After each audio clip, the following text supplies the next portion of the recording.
Les 5 victimes de l'accident sont une fillette de 7 ans et son père âgé de 39 ans, originaire de Villeneuve d'Ascq, le guide de la société Alti-Canyon, âgé de 36 ans, un jeune homme de 26 ans et une jeune femme de 22 ans dont le corps a été découvert jeudi. La mère de la fillette décédée, en état de choc, faisait partie du groupe de 13 personnes moins 12 participants et un guide, engagé dans cette sortie de canyoning, mais elle avait renoncé en cours de descente avec 5 autres canyonistes, à poursuivre l'activité, laissant son conjoint et sa fille continuer avec le guide et 4 autres personnes.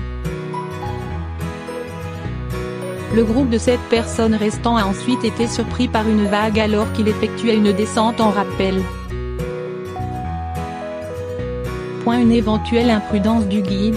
L'enquête pour homicide involontaire s'oriente autour d'une éventuelle imprudence du guide, lui aussi mort dans l'accident. 2 jours avant le drame, lundi, des gendarmes avaient justement contrôlé ce guide d'Alti-Canyon, prénommé Pierre, a précisé à l'AFP le procureur de la République d'Ajaccio, Éric Bouillard. Selon le magistrat, invité à changer ses baudriers, il l'a fait immédiatement.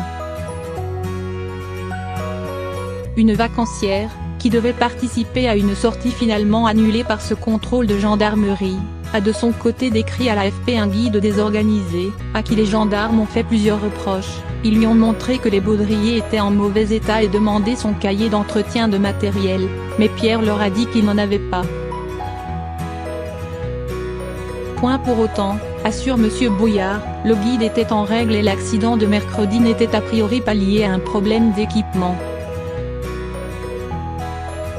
L'enquête porte plutôt sur les raisons qui ont poussé le groupe de 7 personnes dont faisaient partie les victimes à poursuivre leur descente dans le canyon alors que d'autres groupes avaient déjà renoncé en raison des conditions météorologiques. La Corse avait été placée en vigilance jaune orage mercredi et un orage localisé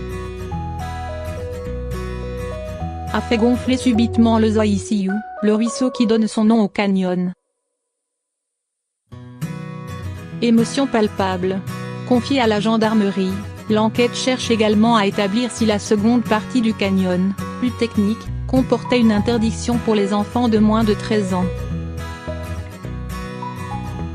Concernant l'activité de canyoning en Corse, elle est interdite aux enfants de moins de 7 ans par un arrêté préfectoral, a précisé M. Bouillard. À Soxia, la commune où se trouve le canyon, l'émotion est palpable, on sent bien que les gens sont sous le choc, il y a beaucoup de touristes, a confié à l'AFP le colonel Bruno Maestracci, responsable du service de secours de Corse du Sud, se dit 2 ampères. Une cellule d'aide psychologique a été activée sur place. Avec 5 morts, cet accident de canyoning est l'un des plus meurtriers en France de ces dernières décennies, selon un bilan de l'AFP.